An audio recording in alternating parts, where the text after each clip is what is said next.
The study smells exactly like it always has. Leather, oak, and the ghost of Cuban cigars that Dad thinks he's hiding from his doctor. I'm perched on the same chair where I used to sit doing homework, watching him sketch buildings that would reshape the skyline. Now I'm 30, and my portfolio could put his to shame, but that's not why he's called this meeting. I've made my decision, Dad says, swirling amber liquid in his glass. After 40 years, it's time for new blood at the helm. My fingers dig into the armrests. I've earned this.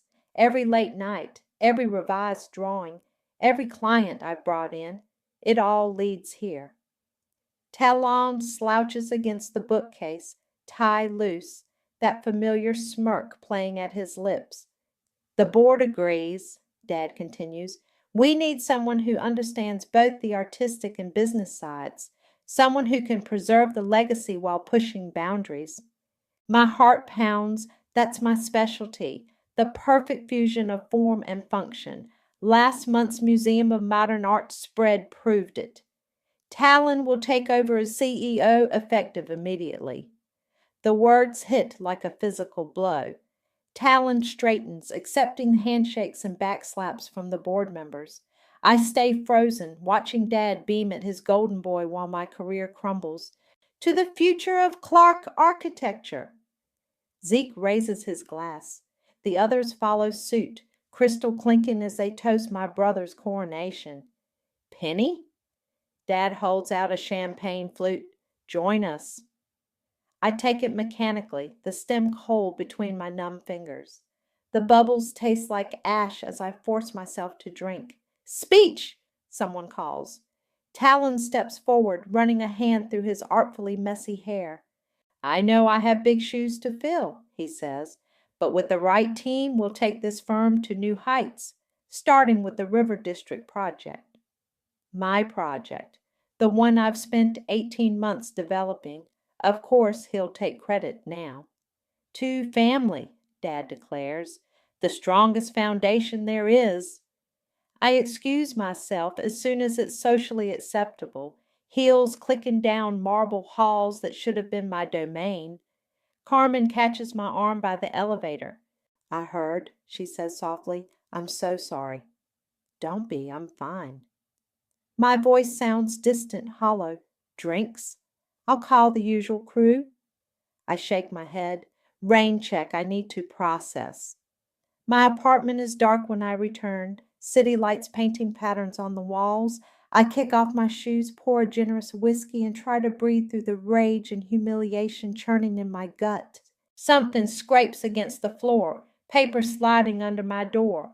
I retrieve it, expecting junk mail. Instead, I find official letterhead, notice of demolition property, 1879 Riverside Drive. Scheduled date, April 15th, my birthday. They're demolishing my childhood home on my birthday. I sink onto the couch, letter crumpling in my fist. That house was my first inspiration. The sweeping staircase, the way light played through stained glass, the secret passages I used to explore. Dad always said he'd preserve it as a testament to our family's architectural legacy. Now Talon will probably build luxury condos. My phone buzzes. Speak of the devil. Hey sis, wild day, right? Listen, I'm putting together my executive team. There's definitely a place for you if you're interested. Something entry level. Work your way up properly. I let him ramble, something crystallizing in my chest. They think I'll fall in line, play the good daughter, accept table scraps from my baby brother's feast. They don't know me at all. Thanks, Tal, I say smoothly. I'll think about it. I end the call and walk to my drafting table. The city sparkles beyond my windows as I spread out fresh paper, pencil moving with surgical precision. If they want to erase my past, fine. I'll build something new from the ashes, starting with the truth about our precious family legacy. The key still works, though it takes some coaxing. Grandfather's house looms against the morning fog, its Victorian bones creaking in the damp spring air. I trace my fingers along the exterior brick, documenting each imperfection, each patch of emerald moss that's made its home in the mortar. The texture grounds me, reminds me this is real. My phone chimes, another message from Talon about the exciting opportunity he's offering. Delete. The front door protests as I push it open, hinges groaning like they're betraying a secret. Inside, dust motes dance in the weak light, filtering through grimy windows. I breathe in deeply, tasting memories, old wood, leather-bound books, the lingering ghost of grandmother's lavender sachets. My footsteps echo as I move through the foyer. The grand staircase still sweeps upward like a frozen wave, though the banisters lost its gleam. This is where I first fell in love with architecture, sitting on these steps while grandfather explained how form follows function, how buildings tell stories. What stories are you telling now? I murmur, pulling out my camera. Click. The original crown molding, hand-carved oak leaves catching shadow and light. Click. The library's built-in bookshelves empty now, but still magnificent. Click. The secret door behind the study's paneling, my childhood hideaway.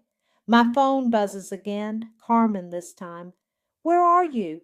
The River District presentation starts in an hour. I'm not coming. Pen, you have to. It's your project. Was my project.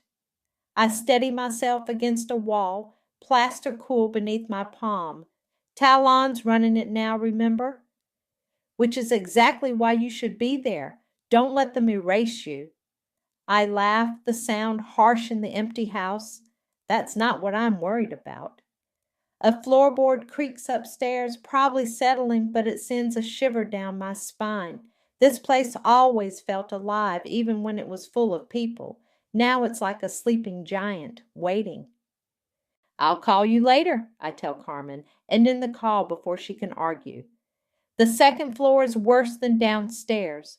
Water damage stains the ceiling in ugly patches, and there's a mustiness that speaks of neglect. My old room is bare except for the window seat where I used to sketch building plans while watching storms roll in across the river. I sit there now, pulling out my notebook. The leather is smooth against my fingers as I begin to write, documenting everything, the proportions of each room, the innovative ventilation system grandfather designed, the way the house catches light at different hours, a detail modern architects often overlook. A door slams downstairs. I freeze, heart pounding. Footsteps echo through the house, too solid to be imagination. Hello? A woman's voice calls out. Anyone here? Clutching my notebook, I creep to the landing. An elegant figure stands in the foyer, her dark coat a stark contrast to the dusty interior. This is private property, I say, descending the stairs. She turns, unfazed. Ah, Penelope, I was hoping to find you here. Do I know you? Lorelei Lynch. She extends a gloved hand. I have something for you. From her purse, she produces an envelope, thick cream paper sealed with dark red wax. The society sends its regards. Before I can respond, she's gone, the front door closing softly behind her. The envelope feels heavy in my hands, its surface textured like expensive stationery. My phone buzzes yet again, Dad this time. Where are you? The presentation is starting. I silence it without responding and break the seal. Inside, elegant calligraphy reads, You are cordially invited to sponsor our newest inductee. The choice of candidate is yours. Choose wisely. Below that, a single line. Some legacies deserve to burn. I fold the letter carefully, tucking it into my notebook. Outside, thunder rumbles, another spring storm approaching. I should leave before the rain starts, but instead I climb back upstairs. There are more rooms to document, more details to preserve. They think demolishing this house will erase its history, but I'm going to make sure everyone remembers not just the beauty, but the rot beneath. starting with whatever this society has planned. The first fat drops of rain hit the windows as I continue my survey, each photograph and notation another piece of ammunition. In the growing darkness, the house seems to approve. The office I've rented is barely bigger than a closet, but it's mine. No family name on the door, no legacy letterhead, just clean lines and empty space waiting to be filled. I'm reviewing potential clients when another envelope appears, sliding beneath my door with a whisper. This one's different from the first, heavier paper, black wax seal stamped with an intricate geometric pattern. The scent hits me as I pick it up, sandalwood and something else, something expensive and old. My phone lights up, Talon again. I silence it without looking and break the seal. The paper inside feels like money between my fingers, the kind of stationery that speaks of old wealth and older secrets. The ink catches the light as I unfold it, almost iridescent. Dear Ms. Penelope, it begins, the calligraphy precise and flowing. Your presence has not gone unnoticed. The Architectural Society of Merit and Excellence requires your participation in a matter of some delicacy. I lean back in my chair, pulse and quickening. ASME is practically mythical in our circles. Invitation only, membership never disclosed. Dad spent years trying to get in. We have selected Ms. Paige Warner as our newest potential inductee. Her work shows promise, but more importantly, her values align with certain necessary changes in our field. I know Paige and saw her presentation at last year's Sustainable Design Conference. Brilliant ideas, zero compromise. The old guard hated her. As sponsor, you would guide her through the induction process, sharing your unique perspective on architectural heritage and innovation. A second page slides free, Paige's portfolio. The designs are ambitious, almost radical. A community center built from reclaimed materials, a vertical farm that doubles as low-income housing, projects that prioritize people over profit, projects that would make my father's head explode. My office door opens without warning. Carmen breezes in, coffee in hand, then stops short when she sees my face. What's wrong? You look like you've seen a ghost. I hesitate, then hand her the letter. Her eyes widen as she reads. Holy shit, she whispers. Asme, this is huge. It's interesting timing. What do you mean? I pull up an article on my laptop, one of Paige's interviews. Look at her latest project proposal. Carmen leans in, scanning the text. A complete redesign of the river district. But that's exactly where Talon's building his glass and steel monstrosity, on our grandfather's land. You think this is connected? I spread out the papers, studying the elegant script. They said my perspective on architectural heritage and that bit about necessary changes. They want you to help take down your family's firm? No, I smiled, tracing the geometric seal. They want to give me the tools to do it properly. My phone buzzes again, Dad this time. The River District groundbreaking is next week. Your brother would appreciate your support. Carmen reads over my shoulder. Are you going? Of course. I pick up the invitation letter, its weight reassuring in my hand. I need to see exactly what I'm up against. And Paige? I pull out fresh paper, the expensive kind, cream-colored and substantial. I'm accepting this sponsorship. We should meet somewhere private, discuss our mutual interests. Pen? Carmen's voice is careful. Are you sure about this? Once you start down this road? They took everything from me, I say, pressing my pen to paper. The firm, the house, my reputation. They thought they could erase me from the narrative. And now I begin to write, my words flowing as smooth and precise as the society's. Now I'm going to show them exactly what happens when you try to demolish someone's dreams, starting with their precious River District project. Carmen watches me write, her expression unreadable. Outside my tiny office, the city hums with possibility. Somewhere out there, Paige Warner is working on plans that could change everything. And somewhere in their marble and glass tower, my family thinks they're untouchable. The letter takes shape beneath my pen. Dear Ms. Warner, I would be honored to sponsor your induction. My phone buzzes one final time. A text from an unknown number. The society awaits your response. I finish the letter with a flourish and reach for a stick of black sealing wax. Time to build something new, something that will last long after my family's legacy crumbles to dust. 3 a.m. The only sound in my apartment is the steady drip from my kitchen faucet and the soft click of my mouse as I rotate the 3D model. The blue light from my monitor casts everything in an otherworldly glow, making my hands look almost translucent as they hover over the keyboard. Click, rotate, adjust. The building takes shape on my screen. Not the gaudy glass tower Talon's planning, but something else entirely. Something true. My phone lights up. Carmen, still awake? Can't sleep, I type back. Working on the model. Send me what you have. I hesitate, then attach the latest render. The response is immediate. Holy shit. The cornerstone isn't just a building, it's a confession in concrete and steel. Every detail of my family's architectural history, every compromise, every buried secret exposed in physical form.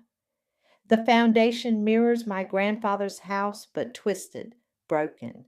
The upper floors incorporate elements from every project my father buried because it wasn't marketable enough.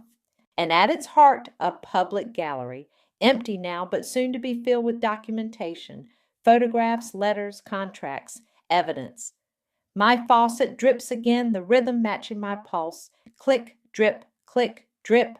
Another message from Carmen. This will destroy them. That's the point, I reply. The screen blurs. I've been at this for hours, days, surviving on coffee and spite. But I can't stop. Not when demolition day is circled in red on my calendar, counting down like a time bomb. I zoom in on the gallery space, adjusting the lighting.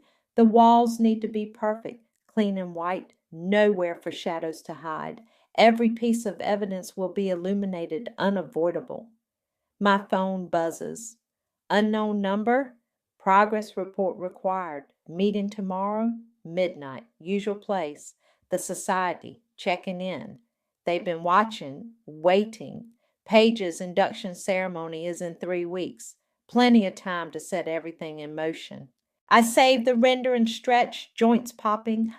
My reflection in the window looks haunted, pale skin tinted blue from the monitor. Beyond the glass, the city sleeps, unaware of what's coming. The faucet drips again. I should fix it, but the rhythm has become almost comforting, like a metronome counting down to revenge. Back to work. The model needs more detail. Something about the roofline isn't quite right.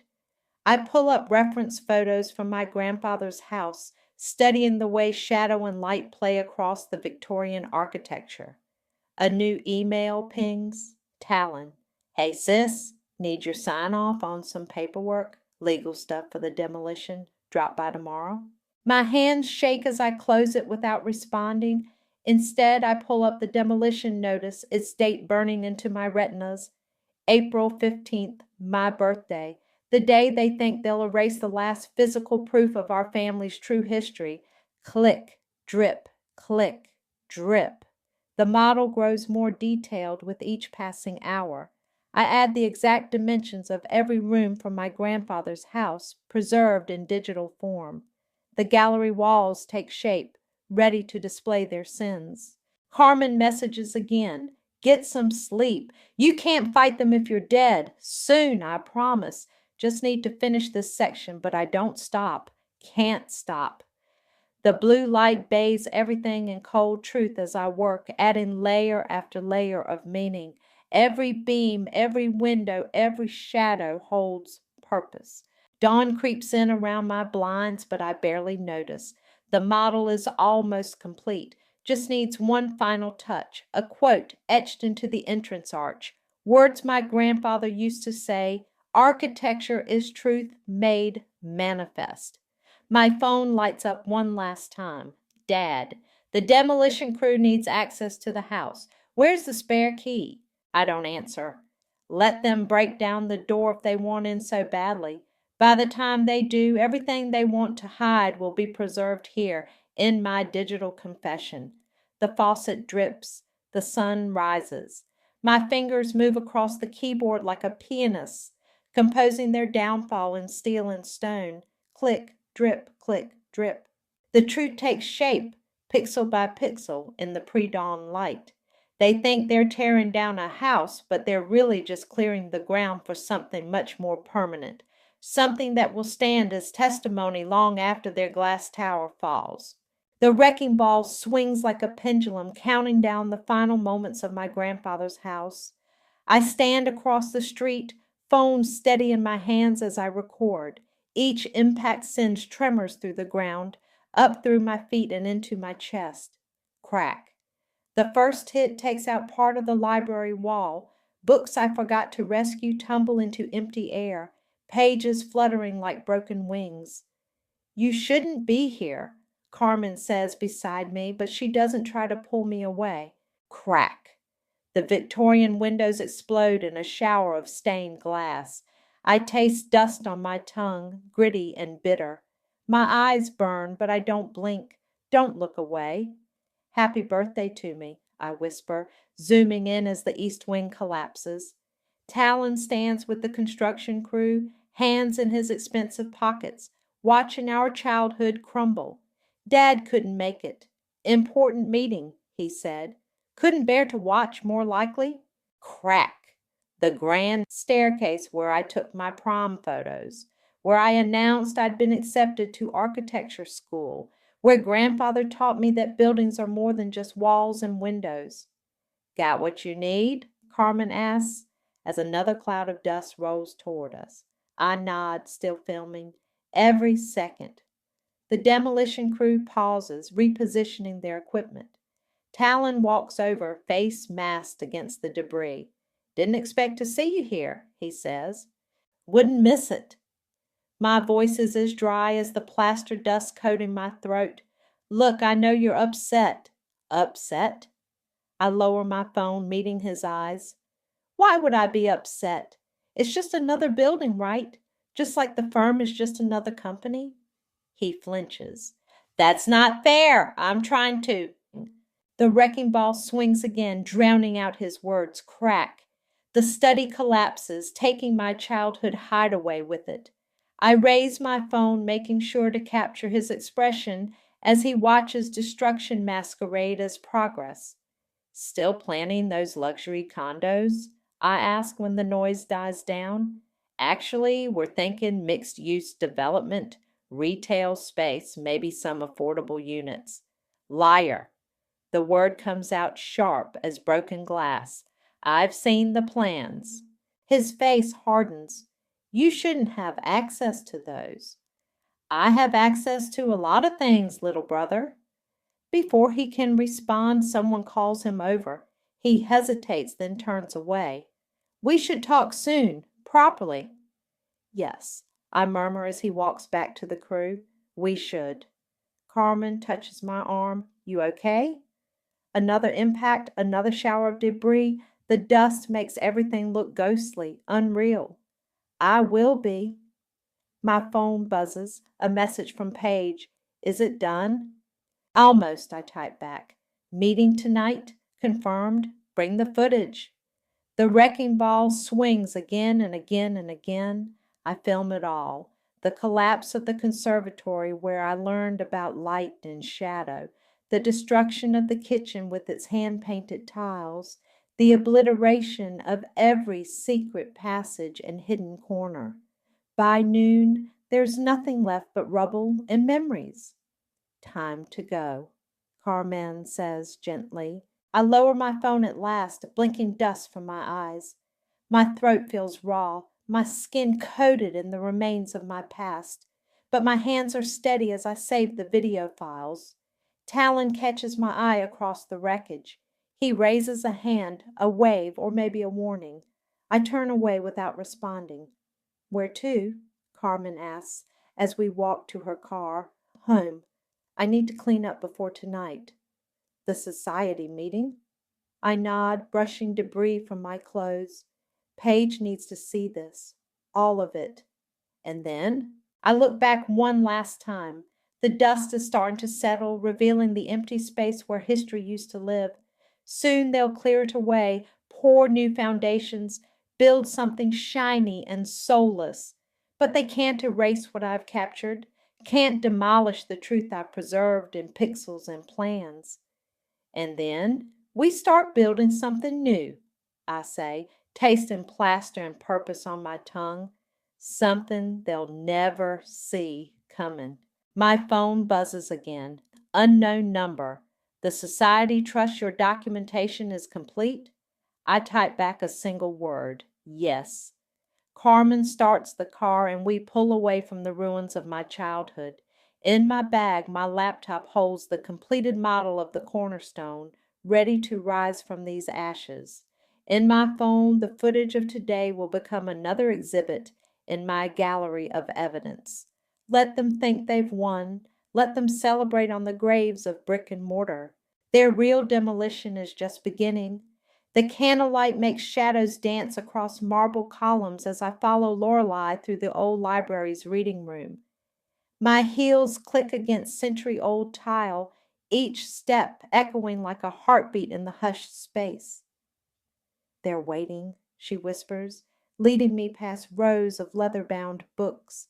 The air is thick with history, old paper, furniture polish, and beneath it all, the waxy sweetness of melting candles. We stop at an unmarked door. Lorelei produces an ornate key, its brass surface catching the flickering light. Ready? I nod, though my pulse races. Beyond the door, a circular chamber awaits. Dozens of candles line the walls, their flames reflected in the polished oak table at the center. Faces emerge from the shadows. Some I recognize from architecture journals, others completely unknown. Paige stands near the table, her usual confidence tempered by something like reverence. Our eyes meet briefly before Lorelei guides me to my place. Brothers and sisters of the society, she announces, her voice carrying to every corner of the room. We gather to welcome a potential initiate. She turns to me, holding out a box covered in dark velvet. The fabric feels ancient under my fingers, worn smooth by generations of hands. Inside, nestled in silk, lies a medallion, geometric patterns carved into metal that seems to absorb the candlelight. As sponsor, Lorelei continues, you hold both key and gate. Choose wisely. I lift the medallion, its weight surprising. This close, I can see the patterns aren't just decorative. They're architectural elements woven together in impossible ways. Paige Warner, I say, my voice steady despite the tension humming through my body. Step forward. She moves into the circle of candlelight.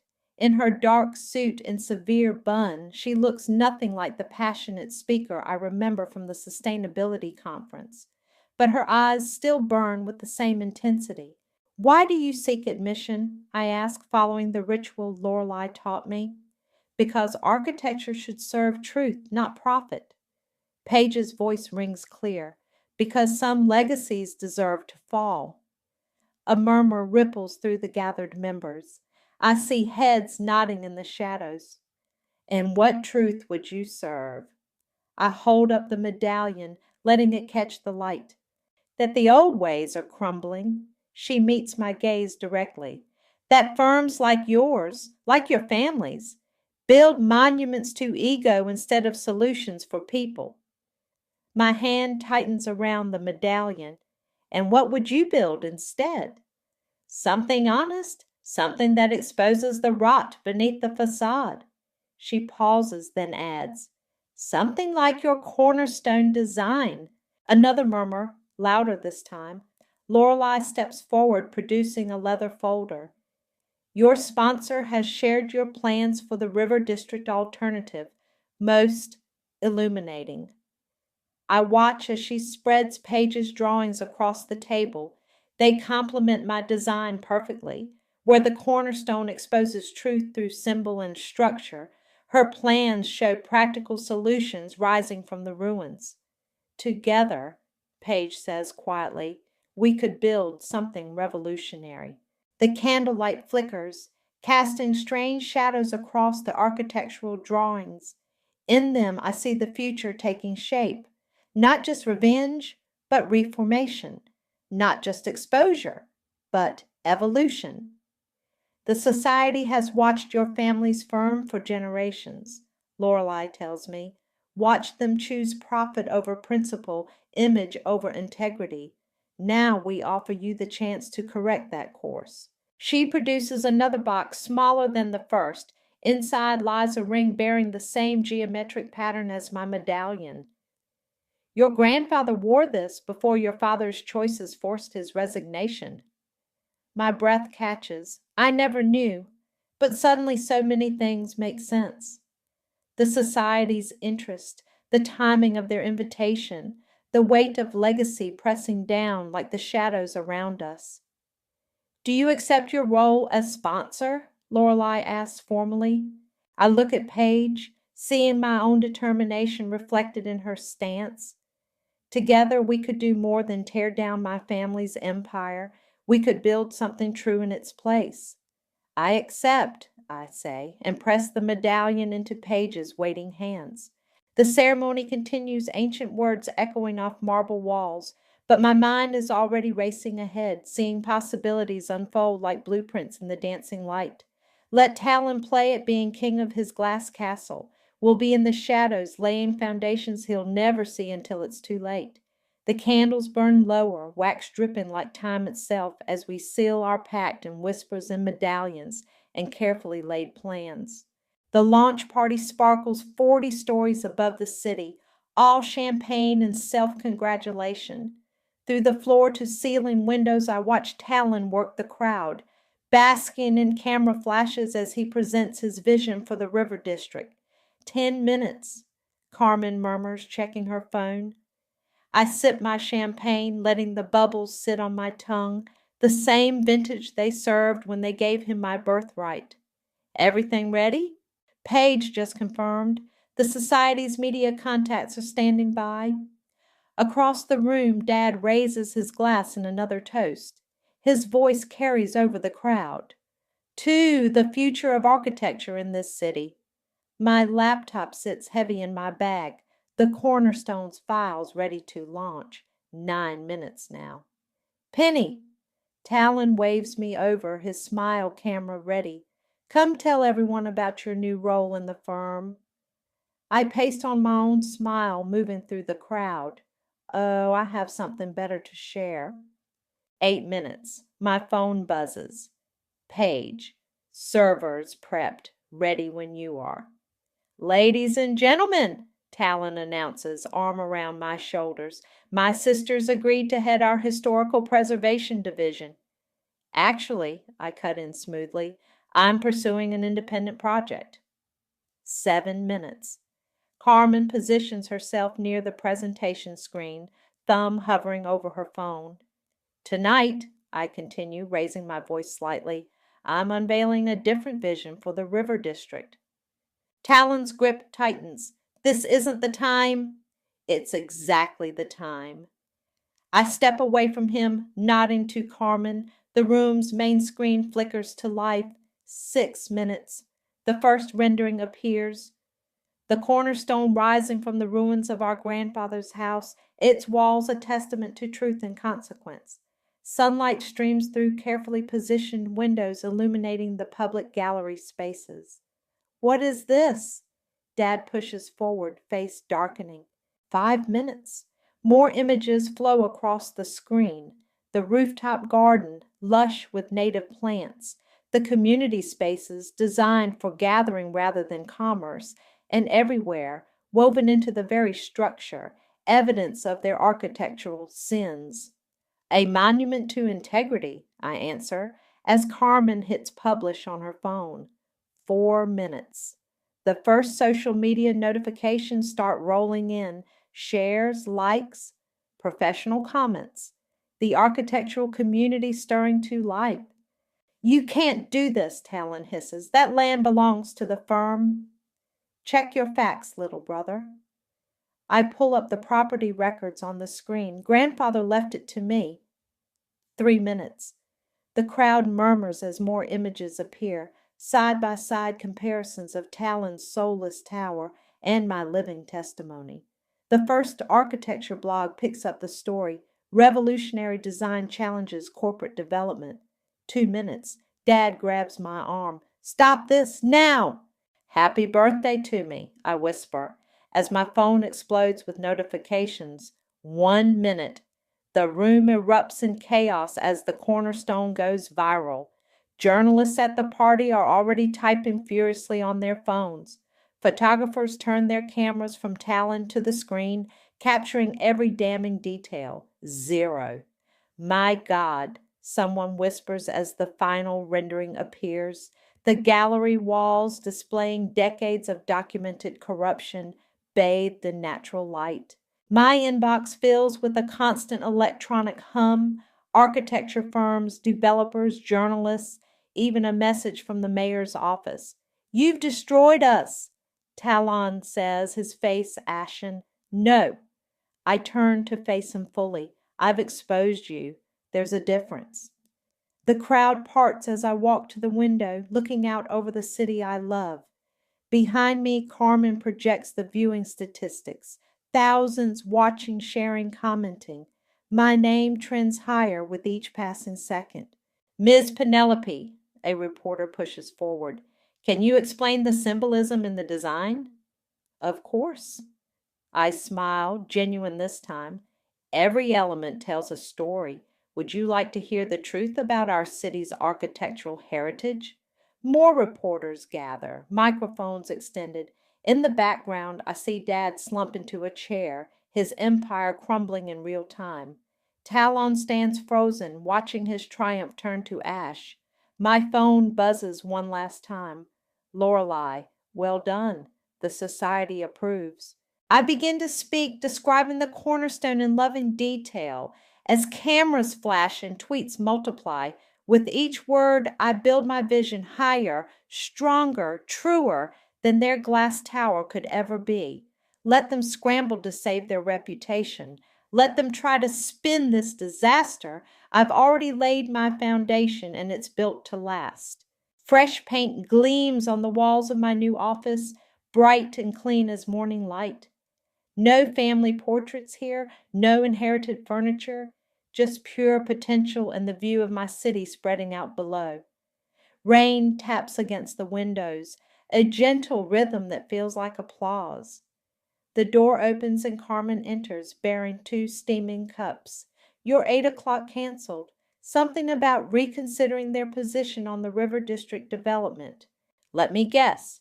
They're jumping ship from Talon's sinking project?" She hands me my coffee, lips curved in a knowing smile. "That's the 3rd developer this week." I inhale the rich aroma, letting it mingle with the sharp scent of new beginnings. My phone buzzes on the desk. Talon's number again. 5th time today. Still not answering? Carmen settles into one of the visitor chairs, sleek, modern pieces that would give Dad's traditional tastes an aneurysm. Nothing left to say. I silence the phone, watching raindrops trace patterns on the glass. The society's evidence speaks for itself, and it has. In the weeks since the cornerstone's reveal, everything's unraveled for them. The firm's stock is plummeting. Clients are fleeing. The board called an emergency meeting yesterday. Paige sent over the latest renderings. Carmen pulls up files on her tablet. The community response is overwhelming. I move to look over her shoulder. The cornerstone has evolved, growing more powerful with each iteration. The Truth Gallery now includes a research center dedicated to ethical architecture and corporate transparency. The rooftop garden has expanded, incorporating sustainable technology that would make my grandfather proud. My phone buzzes again. Dad this time. We need to talk. Please, delete. The mayor's office called, Carmen continues. They want to fast track the permits. Of course they do. Nothing motivates politicians like public opinion. I return to the window, pressing my palm against the cool glass. And the society? Meeting tonight. Lorelei says there are 3 more potential inductees. The rain drums harder, matching my pulse. Everything's falling into place, piece by carefully planned piece. A knock at the door. Come in, I call, not turning from the view. Ms. Penelope? It's my new assistant, young, eager, unencumbered by family ties. Your brother's in the lobby. Now I turn. Is he? Security's waiting for instructions. I consider for a moment, tasting victory and coffee on my tongue. Send him up. Carmen raises an eyebrow. You sure? He should see what real success looks like. Minutes later, Talon storms in, his designer suit wrinkled, his face haggard. This has to stop. Hello to you, too. I lean against my desk, perfectly calm. Nice weather we're having. The board's talking about forcing Dad out. Our biggest clients are filing lawsuits. Everything we built, everything you stole, I correct softly. He runs his hands through his disheveled hair. Look, we can fix this. Come back to the firm. We'll make you partner, give you complete creative control, like you did with the River District. The words taste like ashes in triumph. No thanks. I'm building something better. Penny, please. His voice cracks. We're family. We were. I straighten, meeting his desperate gaze. Now we're competitors, and I'm winning. Rain drums against the windows, filling the silence that follows. Finally, he turns to leave, shoulders slumped. Happy birthday, by the way, he says at the door. Late, I know, but goodbye, Talon. After he's gone, Carmen lets out a low whistle. Cold. Professional, I correct, returning to my coffee. It's cooled, but the bitterness suits my mood. My phone lights up with another message. Page, this time. Construction crews are ready. When do we break ground? I smile, watching the rain wash the city clean. Soon the demolition site will transform, rising from ruins into revelation. The Truth Gallery will open its doors. The garden will bloom, and my family's hollow legacy will crumble in the shadow of something real. Send out the press releases, I tell Carmen. It's time to start building. She nods, already typing. Outside, the rain begins to ease, leaving everything fresh and new. The paint smell mingles with coffee and possibility, and somewhere in the distance, I swear I can hear my grandfather laughing. Let them call it revenge. Let them whisper about family loyalty and forgotten mercy. I call it justice, and it smells like fresh paint and tastes like rain.